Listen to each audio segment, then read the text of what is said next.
Hello and welcome to another booktube video from me, Lauren, from Lauren and the Books. I do my wrap-ups on the sofa now, which is much comfier than sitting on the floor in front of my bookshelves getting dead legs. So here I am, cross-legged on the sofa, feeling comfy and cosy. We're here to wrap up my March reading and talk about some of the stats from March's reading. I've been doing stats this year at the top of the videos and then talking about the books. I read 12 books this month, which whilst isn't as good, well, which isn't as good as January and February, where I read 18 books each month. And I think the reading hasn't been as good this month. I have had one 5-star, which was a great book and one of my favourites of the year so far.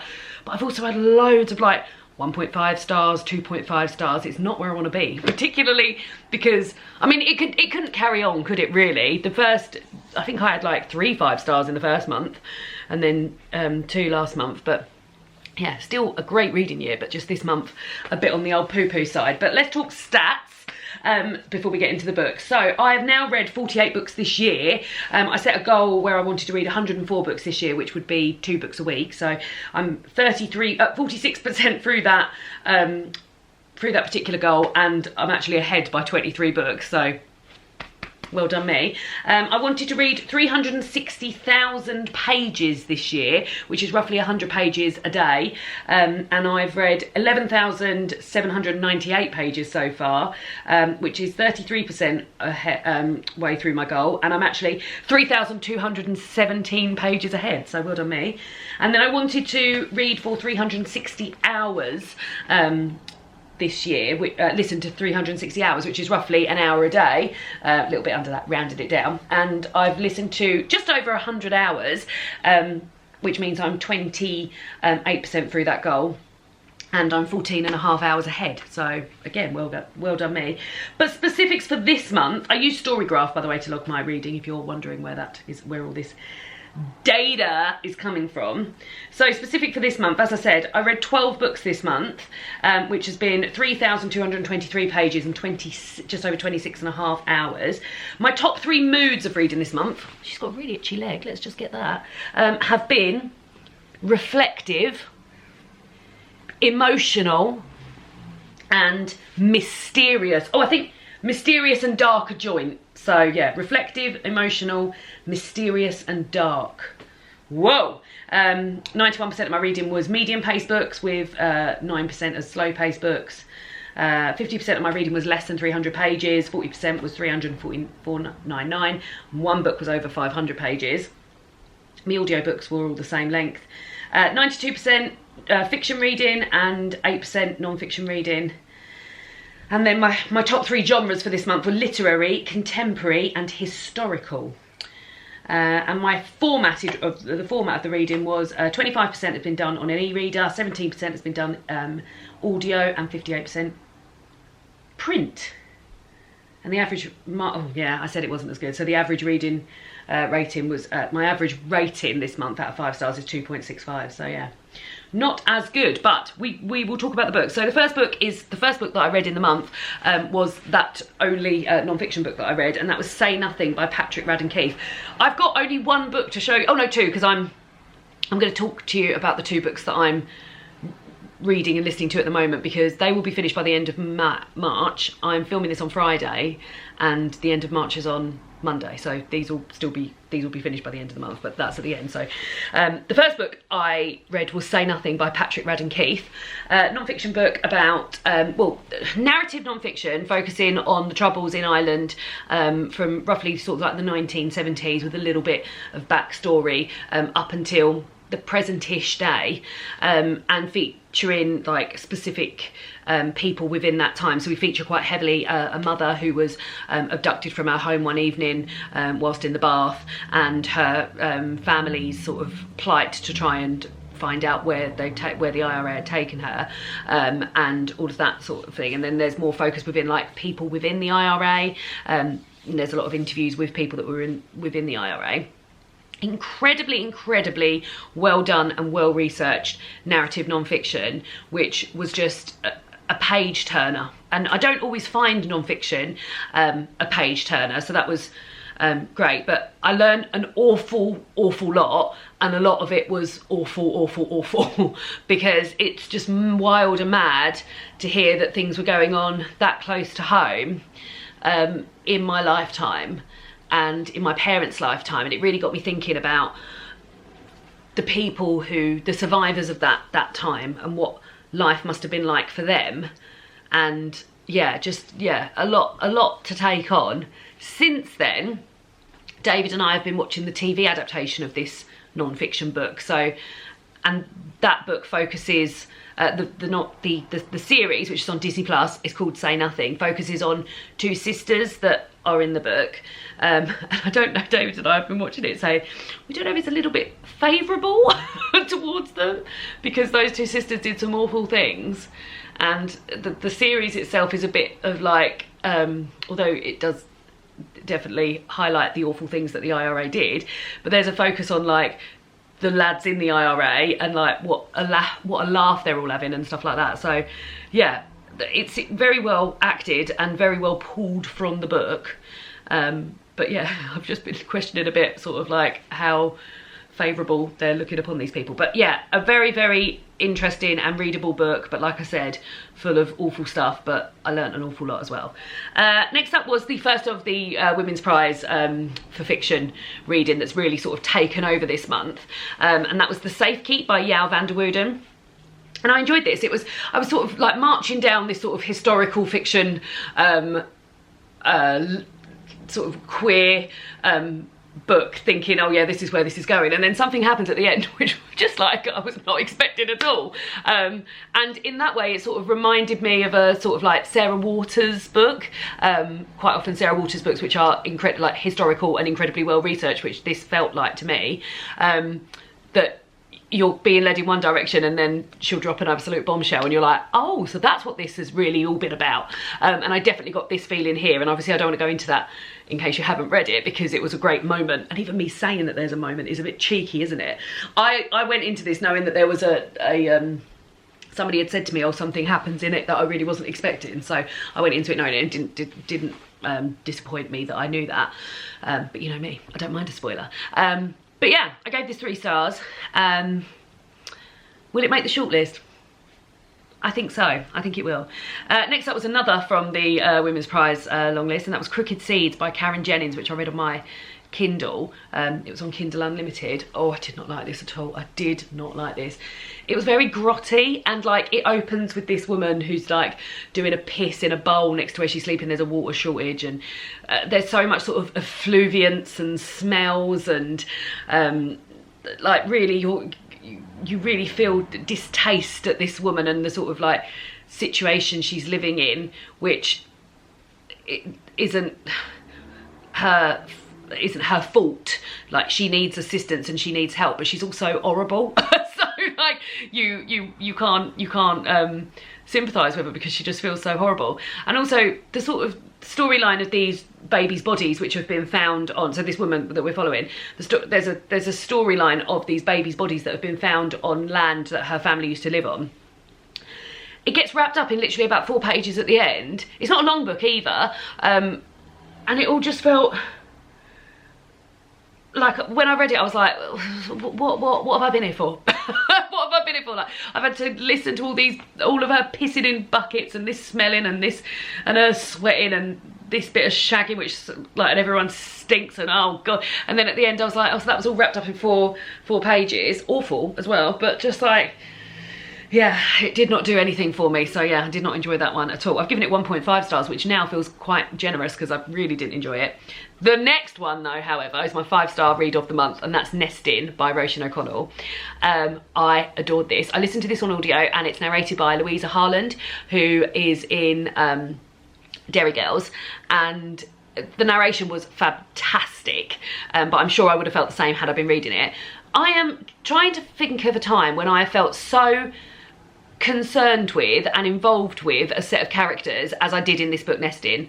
So we're following Kira and her 2 young daughters, and they live in Dublin with her, with Kira's partner and the girls' dads, and he is an abuser. He has not physically abused Kira, but there's a lot of threats, and she feels very frightened of him in her own home, and she worries about the way he's treating the girls, and one day, a sort of snap decision, she decides to leave him, and she ups and leaves and takes her daughters and what she can carry, and she's got literally no money because he's led her to believe she doesn't need to work and she shouldn't be working and she's worthless and all of this sort of stuff. And the situation is that they then have to live in temporary accommodation, which is in a hotel. And I just felt and there's lots of like to-ing and fro-ing with, will she get back with Ryan, Ryan Patrick as his parents call him, and what access levels that Ryan can have to the daughters. And yeah, and I was just, my heart was in my throat the whole time because I just wanted the best for Kira and her two girls, and I just wanted to be there for her, and she had people around her, but I just really wanted to be there to help. And I can't think of a book which has made me feel like that in such a long time.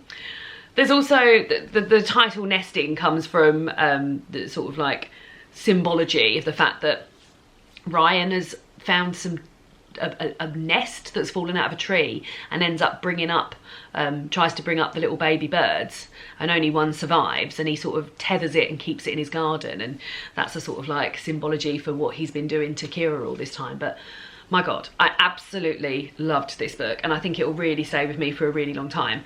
I was like, when I was away from it, I was wanting to get back to it to check that they were okay and to find out what was going on. But yeah, it really highlights some of the issues with not just domestic violence and stuff, but like the aftermath of that, and how strong you have to be to stay away from what seemingly could be seen as a better situation for your daughters. So she's taken her daughters out of a family home where they've got toys and they've got warmth and they've got their own bedrooms and dinners that they can, and warm dinners and stuff, and put them in a hotel where they're not even allowed a rice cooker in the thing, and they're living off of fast food, and she could only take what she could take, and like trying to see what that's like from an outsider looking in, because obviously we knew what was going on with Kira and the abuse that she'd been put through, but like from an outsider looking in and being like, do I give in, and do I just go back, because was it as bad as I remember, and that sort of thing. But yeah, just so much to think about, and yeah, I'll think about this forever, I think. But God, loved it, 5 stars. Next up was Leonard and Hungry Paul by Ronan Hessian. I read a few books by Irish authors this month because I was taking part in the Irish Readathon, and this was a book that I found out about through Aoife, who is one of the hosts of the Irish Readathon, because she read it last year or the year before for that readathon, and I always had it in the back of my mind that I would read it, and it was on Kindle Unlimited, so I read it. And it's very sort of like gentle novel about these two sort of unambitious men, middle-aged men, and it just felt very sort of warm and cozy. And you're building up to a wedding, and these chaps get together and play board games, and they're them talking to one another, and it just felt very sort of calm and warm, and like a sort of big cup of tea, I think I remember reviewing it saying. But I don't think I knew that going in, so it was very slow, and maybe I was expecting it to be a little bit more pacey, but I still had a lovely time with it. But yeah, I think maybe I was, because so many people had said to me, oh, it's brilliant, and I think I'd gone from reading Nesting, where it was all like a lot going on all the time, and like lots of plot and lots of character development and all of that, to then moving on to a slower book, but I still had a nice time with it. Next up was another one of the Women's Prize for Fiction books, and that was Good Girl by Aria Aber. Didn't really enjoy this one either. So this is set in Brussels, Berlin. This is set in Berlin, and it's about a young girl who is Afghan living in Berlin. She sort of told everyone around her that she is Greek, of Greek heritage, to sort of avoid what she considers to be like awkward questions and prejudice and things like that.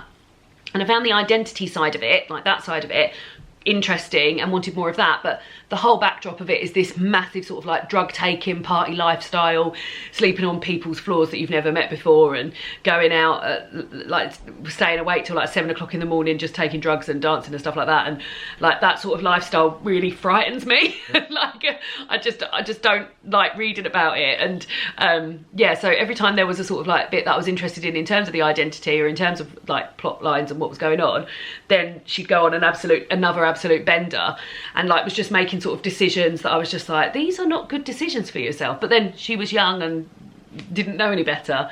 But yeah, I felt frustrated and frightened by the lifestyle, which meant I couldn't really form a connection with the rest of the book. So yeah, that's how I felt about that one. Then another Women's Prize for Fiction longlist book, which was Tell Me Everything by Elizabeth Strout. And I know these books are really beloved by the people that love Elizabeth Strout books. And I've tried reading one before and couldn't get into it. From what I understand is that there's a whole series of books which feature different this whole cast of characters which are in these books, and sometimes you're focusing more on one character than the other, or they sort of like come in and out of the books. And that really does sound like something I would like, but I didn't get on with the one before. I think it might have been O. William that I read before. I can't even remember. I didn't finish it. And this time round, I really could have done with like, there's so many main characters, and I could have done with like 7 less main characters, just so I could have really like got my teeth into these other plot lines and these other characters. I also felt like the female characters were all really like aggy or flighty or like dizzy, whereas the main characters seemed to have like a lot of purpose in their life and a lot of and they were all great laughs, so they were really strong in their fields and things like that. And that shocked me because I really wasn't expecting that at all, so that sort of irked me a bit. But yeah, I know these are really beloved, and I know a lot of you will be watching this thinking, no, they're really good. But yeah, I didn't like it, and I won't be returning to the series, so yeah. So yeah, it's looking good for the Women's Prize, isn't it? So, but I haven't really enjoyed any of them apart from Nested. Then another one that I read and I really didn't like, this wasn't on the Women's Prize long list, this was The Sirens by Amelia Hart. I got this out from the library, and I read Wayward by Amelia Hart last year and really enjoyed it. So when I saw that this book was coming out this year, I put a reservation on the library, got it first. Oh, it's so fun when you get a book first at the library because they're like brand new and in lovely, shiny packaging. And oh, I just didn't like it at all. I didn't like it at all. I found it full of plot holes and sort of like the decisions that the characters were making. I was like, would that character really make that decision? Like, I haven't even written these books and I don't really feel like I know these characters, but I don't feel like the writer of this book also knows these characters. And yeah, again, in the same way that you were with Wayward, you're sort of following a modern set of characters and then a set of characters from the past. So in this instance, we're following in the past, it's 2 Irish sisters who are coming over from Ireland because they've committed a crime to be taken to Australia to work there as wives and slaves, basically. That was I can't even remember the timing that was set, but and then we're following sort of in modern day a set of sisters, one who has just ran from university to be with her sister, and there's sort of like this other storyline going on there as well. But yeah, it all just felt like, yeah, I just didn't think the characters felt very well researched, and they were doing things that I was like, I don't know if that would happen. And it all felt very sort of like yeah, the writing was just not good. I did not like it at all. So I was very, very disappointed in that because I had high hopes for that. Then I read the book that I've got here, Rosewater by Liv Little. We read this for Choir Book Club, and I'd had this on my shelves for about a year, and I kept thinking, oh, I'm going to really enjoy that. I felt I would, and it was very, very readable. We're following a young girl, she's 28, she's living in London, her name is Elsie, and she's just been thrown out of the accommodation she was living in, and sets up with her best friend, and you find out quite early that they haven't spoken for many months, but her best friend is like there for her. Now, I found Elsie quite hard to love, and the way she spoke to people around her, including like her friend who was helping her out, I can't remember her friend's name, Juliet, who'd put her up in her house and sort of like stopped and wasn't charging her any rent or anything like that, and she was previously earning a bit of money from renting this room out that Elsie was now living in on Airbnb. And just like straight away, as soon as she came into her house, Elsie was like, oh, not all of us can afford to sort of travel the world and fill our houses with little trinkets from where we've been to. And I just thought, she's giving you a bloody place to live. And there was a few moments in this book where I thought, I don't like the way you're talking to people, in particular Juliet, who was like seemingly just trying to help her. There's also quite a lot in here about spoken word and spoken word performances and stuff, and that all felt a bit sincere, so I didn't love that bit. Sorry, I've just picked a scab on my leg and it's really bleeding. So let me just come to that with a bit of saliva to help me out. There we go. Cover it with my jeans. Oh, and the sun's come out just as I said that. So yeah, there was bits in here which meant I could, like, I was just like, ugh. So the way she was speaking to people, the spoken word performances, there's a bit like that. But I cannot say that I didn't find it readable. It is chock full of queer sex. And that was very nice to read and very well written, I think. And a lot about sort of like both parties getting pleasure. So I enjoyed that very much. But yeah, I think in terms of like the actual liking of the character, but it just goes to show that I don't necessarily have to really love a character to enjoy the book, because I didn't really like Elsie, and I don't think Elsie and I would have got on in real life. I certainly couldn't have put up with everything that Juliet put up with. But yeah, I still found it readable, and yes, it was well enjoyed at choir. So yes, there we go. Then I read Birding by Rose Rain, which was another book from the Women's Prize for Fiction Longlist. It has, I think, I've read 2 books this month which have had such good covers. Like, everything I love about a cover, and I've got one of them here, so I'll show you in a minute, but this one, if I remember rightly, because I read it on my Kindle, but it's got someone in like a mint green top holding a mint green ice cream, and it's like a beautiful photograph. And then the book is white, and then it has, I mean, I'm describing it, it's gonna be on the screen. And then I loved like the pops of colour in the font of the author's name and the title. Yeah, it was just beautiful. Like, I would have that on my wall. I loved that. So I think I went into this book thinking, well, this front cover's the best thing I've ever seen. I'm probably gonna really, really enjoy this. And I did enjoy it, but I never sort of got over the I'm really, really enjoying this storyline. And there was definitely, so we're hearing from 2 sets of women, a mother and daughter, and 2 friends that used to be in a girl band, quite a successful 90s girl band together, that sounds like it was based on sort of Tattoo. Do you remember them? All the things she said, running through my head, running through my head, running through my head. And I definitely enjoyed more the stuff about the mother and daughter. Like, I was really into that, and I could have read a whole book on the mother and daughter and sort of done without the other bits, which still had interesting stuff in it. But the mother and daughter, they sort of like dressed similarly. They went to this same working men's club every weekend, and had their hair done the same, and the way they like spoke, the way the mother spoke to the daughter was very sort of unusual. And yeah, I really enjoyed that, and I would have loved to have read a whole book on those guys. So that meant that and maybe that's why I never got off the I'm having such a great time of it, because when I was pulled away from that to the other set of women, I was like, oh. So maybe that's why I felt like that. But yeah, I still enjoyed it. I gave it 3 stars, so I mean, that's a great rating. But yeah, I think I went into this thinking that this was going to be, because of the front cover, never judge a book by its cover, but because of the front cover, I was like, I am gonna love this. But I didn't. Next up was Under the Eye of the Big Bird by Hiromi Kawakami. So I put a reservation on a few books that were on the International Booker.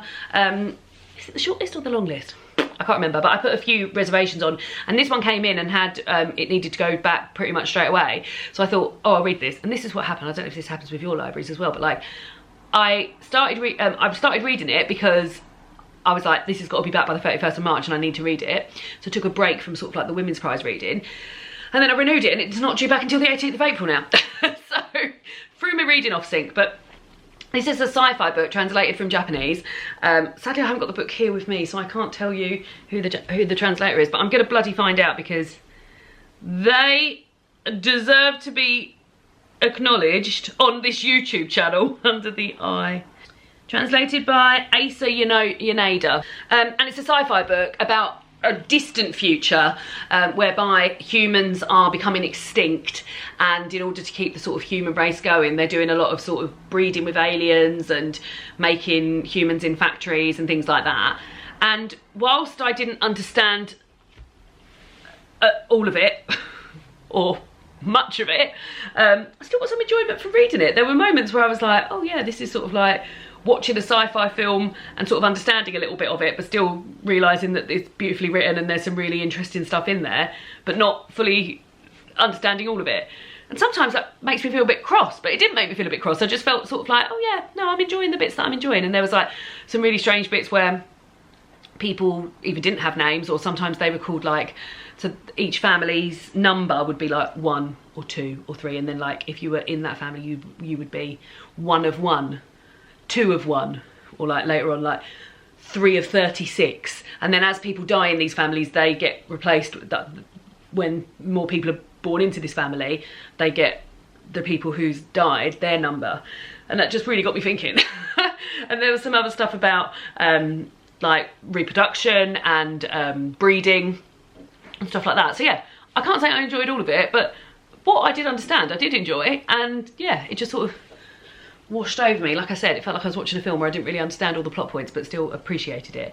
And then I've literally just finished, just before I started filming this video, Somewhere Else by Jenny Deitch, which is another book on the Women's Prize for Fiction long list. Now, this is an audiobook, and the first thing I will say is that it took me 18 days to listen to, which is unheard of. Like, I normally listen to an audiobook a week, and this wasn't a particular, it was a longer one, but not a particularly long one. And yeah, it took me 18 days to listen to, which is just unheard of. This, I think, was too vast. And in the same way that I didn't, I couldn't connect with the Tell Me Everything Elizabeth Strout book, this felt vast in the amount of characters that were there, the amount of time periods we were following, the amount of countries we were in, the amount of plot lines that I was expecting to sort of be more, like, there was a lot of plot lines, and some of them that I had more interested in. So like some of the characters set up a women's health clinic, and I was like, I would really like to hear more about that. And then that's just like, you never really hear anything about it again. People would sort of crop up that I didn't know who they were, or was like, oh, have I missed something here? I felt like, have I missed something here a lot of the time. And again, whether or not that was to do with me listening to it because it was so vast, if it was on the page, maybe I would have got a bit more from it. But yeah, I didn't like it. I gave it 1.5 stars. So yeah, like I said, the Women's Prize, like, apart from Nesting, Rosewater. So Nesting I gave 5 stars. Rosewater and The Safekeep I gave 3 stars. I'd already read All Fours and The Ministry of Time.